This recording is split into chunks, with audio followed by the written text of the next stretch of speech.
안녕하세요. 성경플러스입니다. 오늘 우리가 함께 나눌 말씀은 웃사의 이야기입니다. 웃사의 이야기는 조금 충격적이고도 많은 의문을 불러일으키게 하는 사건입니다.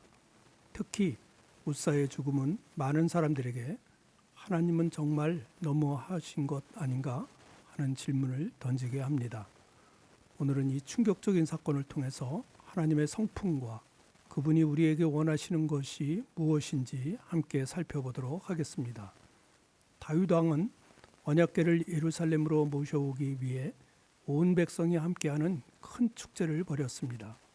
다윗은 블레셋 사람들에게 빼앗겼던 언약궤가 예루살렘으로 들어오는 행사를 하면서 몸을 아끼지 않고 춤을 추며 찬양하였고, 사람들은 악기를 연주하며 환호를 했습니다. 온 이스라엘이 기쁨으로 충만했고 하나님을 찬양하는 소리가 하늘에 닿을 듯 했습니다. 온 나라 전체가 하나님께 감사하며 기뻐하는 행사였던 것입니다. 이 얼마나 아름다운 예배의 순간이었을까요? 그러나 그 기쁨의 순간은 곧 충격적인 비극으로 바뀌게 됩니다. 사무엘하 6장과 역대상 13장에 보면 다윗은 언약궤를 블레셋 사람들의 땅에서 가져오기 위해 새 수레를 준비합니다. 웃사와 그의 형제인 아효가 그 수레를 끌고 오는 임무를 맡았습니다.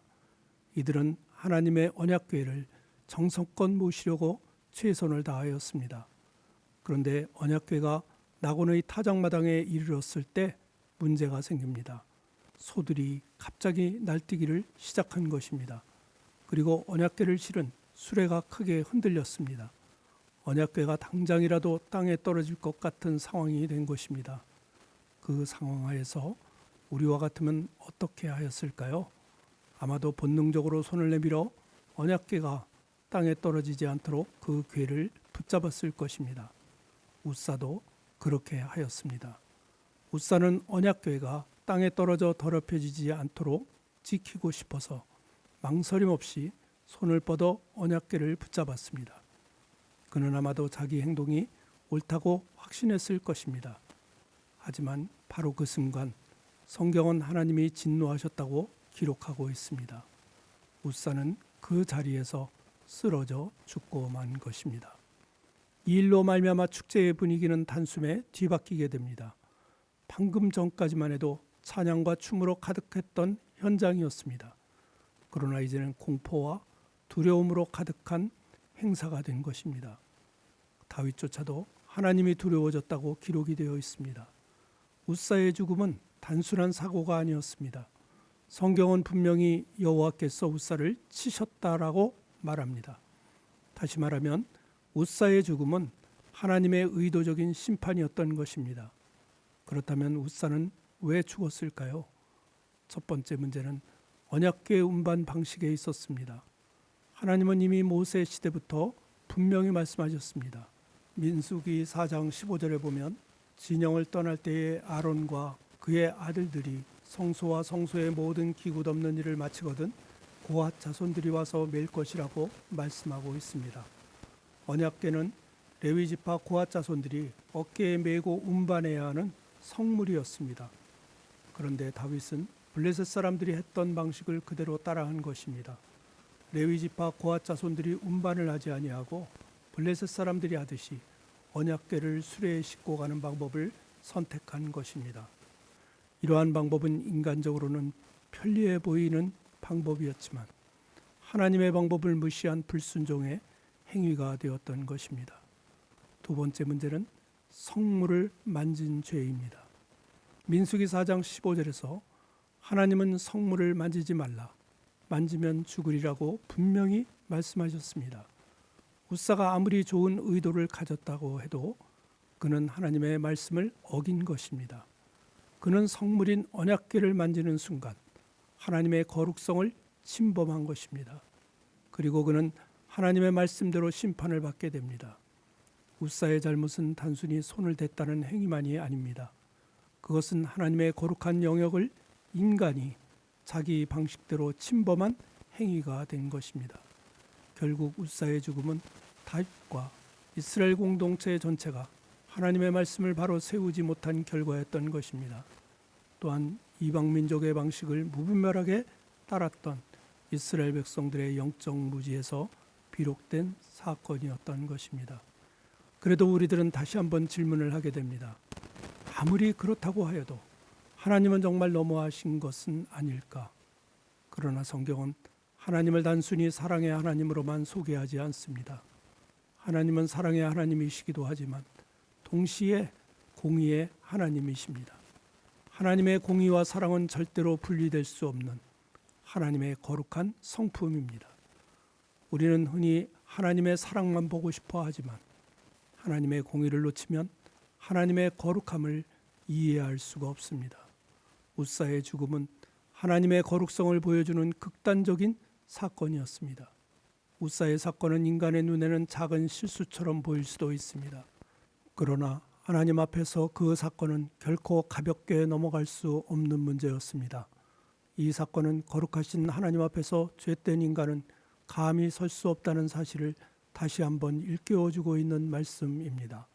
이와 같이 웃사의 죽음은 단순한 개인에 대한 처벌이 아니라 이스라엘 공동체를 향한 하나님의 경고였습니다.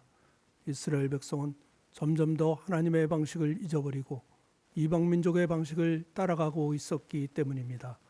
하나님께서는 이 웃사의 사건을 통해 그분을 올바르게 경외하는 법을 가르쳐 주신 것입니다. 그렇다면 웃사의 교훈이 오늘날 우리들에게 주는 교훈은 무엇이 있을까요? 첫 번째로 하나님을 섬김에 있어 마음만으로는 충분하지 않다는 것입니다. 우리는 종종 마음만 좋으면 되지라고 말합니다. 그러나 성경은 그렇게 말씀하지 않습니다. 웃사처럼 아무리 좋은 마음, 선한 마음을 가지고 있어도 하나님의 말씀을 어기면 결국 재앙으로 이어질 수 있다는 교훈입니다. 그렇다고 하여 반대로 방법만 중요하다는 것도 아닙니다.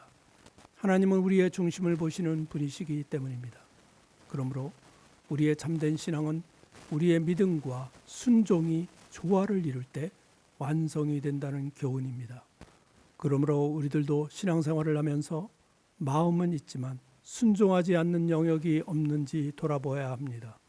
하나님은 우리의 감정보다 말씀에 순종하는 삶을 기뻐하시는 분이십니다. 둘째로 웃사 사건이 우리에게 주는 가장 중요한 교훈은 하나님의 말씀을 정확히 알고 따라야 한다는 것입니다. 웃사의 비극은 결국 하나님의 말씀에 대한 무지 때문이었습니다. 우리도 성경을 제대로 배우지 않으면 신앙생활을 내 생각대로 하게 됩니다. 그러면 결국 하나님의 뜻에서 벗어나게 되는 결과를 초래합니다. 그러므로 우리들은 지속적으로 말씀을 배우고 묵상하는 삶이 무엇보다도 중요합니다. 하나님의 말씀 안에서 그분의 성품과 뜻을 발견하고 그것을 우리의 삶에 적용하는 삶을 살아야 함을 배우게 합니다.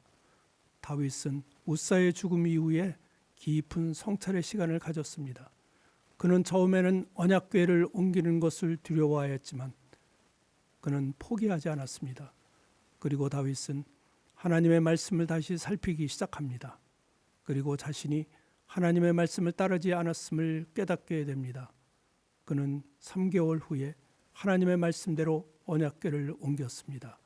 레위인들이 언약궤를 어깨에 메고 제사를 드리며 하나님의 말씀대로 언약궤를 운반한 것입니다.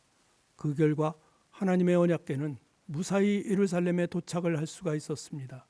다윗은 웃사의 사건을 통해서 하나님의 뜻을 올바르게 배웠던 것입니다. 웃사의 이야기는 오늘날 우리들에게 많은 것을 생각하게 합니다. 그의 죽음은 가혹해 보일 수도 있지만 그것은 하나님의 거룩하심을 보여주는 강력한 교훈이었습니다. 또한 하나님의 말씀에 대한 온전한 순종이 얼마나 중요한지도 보여주는 사건이었습니다. 우리는 이 웃사의 이야기를 통해서 하나님의 속성을 분명히 알아야 합니다. 하나님은 거룩하시고 공의로우신 동시에 사랑으로 우리를 올바른 길로 인도하시는 분이심을 깨닫게 합니다. 웃사의 이야기가 오늘날 우리들에게 주는 메시지가 있습니다. 그것은 바로 하나님의 말씀에 순종하는 삶이 가장 온전한 믿음이라는 것입니다. 우리 모두 웃사의 이야기를 통해서 하나님의 거룩하심을 깊이 깨닫고 그분을 온전히 경외하며 살아가시는 모든 성도님들이 되시기를 간절히 기도합니다. 아멘.